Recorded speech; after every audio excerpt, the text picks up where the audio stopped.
Welcome po sa panlasa ni Kuya Jay. At ngayon nga po ay maggigisa ulit tayo ng bagoong ni Kuya Jay. Siyempre, nandiyan na po ang ating bawang, ang ating sibuyas, at ang ating pong sili. At ayan nga po, bine-blender na nga po natin yung ating sili. Ayan po. Tara po, maggisa na po tayo. Ayan po, nagisa na nga po natin ang bagoong ni Kuya Jay. Ayan po, 6 na kilo po siya ulit.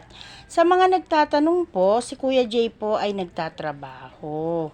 Ayan, kaya po pagka umuwi po siya mamayang gabi, naka-ready na po, luto na. Tapos nga po, yun, ilalagay na nga po natin sa lalagyan. Ayan, marami pong salamat. Welcome po sa panlasa ni Kuya Jay! Ngayon po, nagluto na naman po tayo ng panibagong bagoong ni Kuya Jay.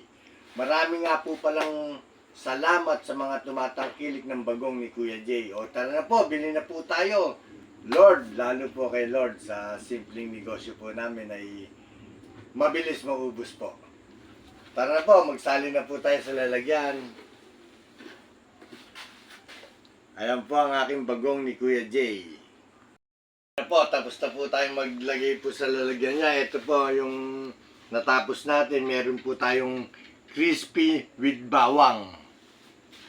Saka syempre, ito naman po, meron din po tayo ngayong cute na lalagyan.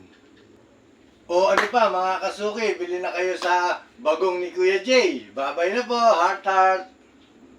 Bye-bye.